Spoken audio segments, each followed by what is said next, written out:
بسم الله الرحمن الرحيم السلام عليكم ورحمة الله وبركاته.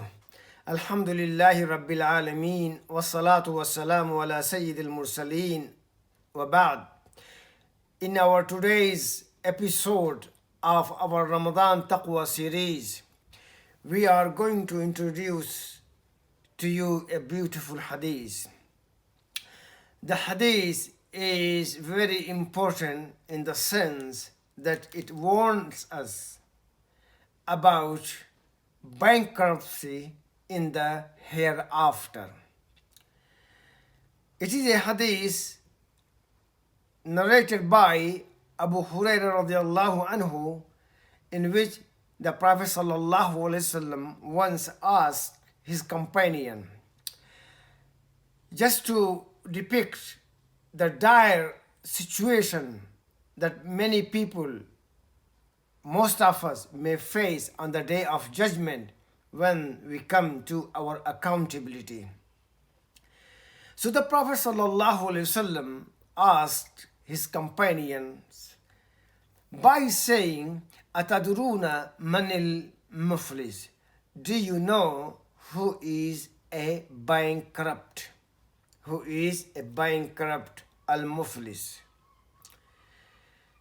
So the companions of the Prophet ﷺ, they replied, they answered back by saying what they knew is that al-muflisu fina man la dirham lahu wala mata, that, O Prophet, a bankrupt among us is a person who has no money, no dirham, wala mata, and no comforts of life. So the Prophet ﷺ said, Al-muflisu min ummati man ya'ati yawm al-qiyamah bi salatin wa siyamin wa zakah. That the real bankrupt from my ummah are those who will come on the day of judgment with their salah, with their fastings, and with their zakat. So they had their commitments towards their salah, the 5 daily salah, towards their fasting in the month of Ramadan, and zakah. It mentioned 3 of the 5 pillars of Islam. And obviously the first pillar of Islam, Shahada, is also there because they are the believers. The problem lies here, that these people, as hadith describes, قد شتم هذا وقذف هذا وأكل مال هذا وسفك دم هذا وضرب هذا. That some of them would have been abusing in this world, abusing other peoples, abusing the rights of other people. وَقَذَفَ هَذَا, they will be slanderer. They will be slanderer. وَأَكَلَ مَالَ هَذَا, they have eaten the wealth or from the wealth of other people without any right. They owed and they did not return the money that they owed from other people. وَسَفَكَ دَمَ هَذَا, and some of them will be murderer, believers and murderer, doing all these good things, but they are murderer. وَضَرَبَ هَذَا, and some people would be bullies, if you can say. ضَرَبَ هَذَا, they have beaten people. They have beaten people. All this shows that people have abused in one way or other the rights of other people. The rights of other people. In Islam, we got the huququl ibad, which is a very important concept. The rights of people. The rights of people. And it is not only accounted for in this world, but there is a great accountability for all this in the hereafter. And that is why the Prophet ﷺ warned us. So what would happen that the person comes all these good deeds that he performed, that is mentioned in the hadith, the salah, the siyam, the zakat, fasting, zakat, salah, and everything else. But then here he had this negative character in this life. So what would happen? So those people who have been abused by him in this world, or he owed to them,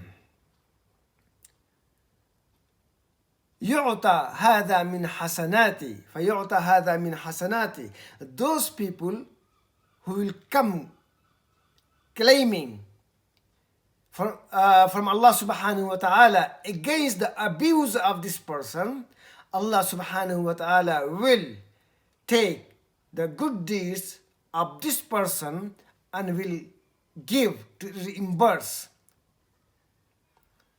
their suffering and their rights. And so, if there are more and more claimants, they all will be given from the good deeds of this person.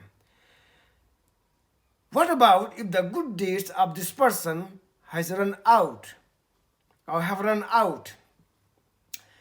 The hadith describes that then in that case, the evil deeds of those people who came claiming their rights against the abuse of this person, their bad deeds will be taken out of their accounts and put in the accounts of this person. And at the end, the person who came having all the good deeds and also all these abuses against other people, he will have nothing in his accounts of good deeds. And as a consequence, as the hadith says, فَإِنْ فَنِيَتْ حَسَنَاتُ, once everything, all the good deeds has finished and the bad deeds of the other people are taken out of their accounts and put in his deeds, ثُمَّ طُرِحَ فِي النَّارِ, this person has nowhere to go but to the hellfire. To the hellfire. It is a great warning for all of us, all that we have the abusive nature, that we don't care in our Islam, in our Iman, that we protect ourselves against any negativity in our life, any harm that we may do to the other people, that we may violate the rights of other people. Hadith says, murderer, believers but murderer, believers but slanderer, believers but a bully. And akala mala hada, this is very important. People, as the hadith says, eaten from the mal of other people, taken the money out of other people, and they have not returned. All these things, we as a Muslim, as a believers, because the hereafter matters us. If you are bankrupt in this world, it is only a temporary bankruptcy. But if we are bankrupt in the hereafter, there is no way that we can return to a situation where we can earn something, some good deeds. So it is a permanent bankruptcy. We need to look into this very carefully. In this world, we can be bankrupt, but we can again regain our wealth. But if we get bankrupt in the hereafter, there is no way that we can go back to a situation we can rebuild our life.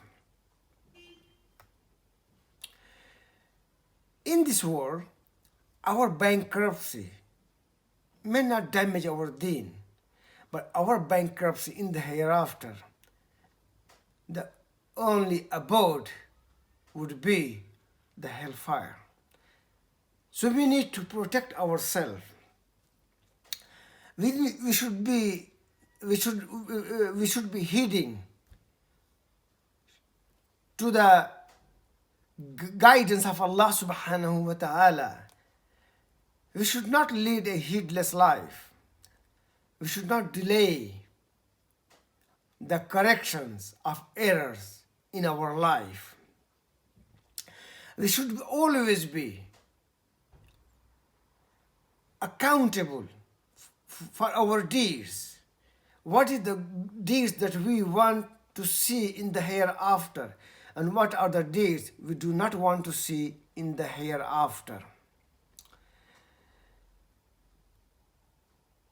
We should not be too much relying on the forgiveness, because it may happen and it may not happen. So we need to be in this world very careful, and here comes the role of taqwa. If we try to build our life on taqwa, on the righteousness, our righteous character becomes a protecting shield for us, a warning every time we become abusive,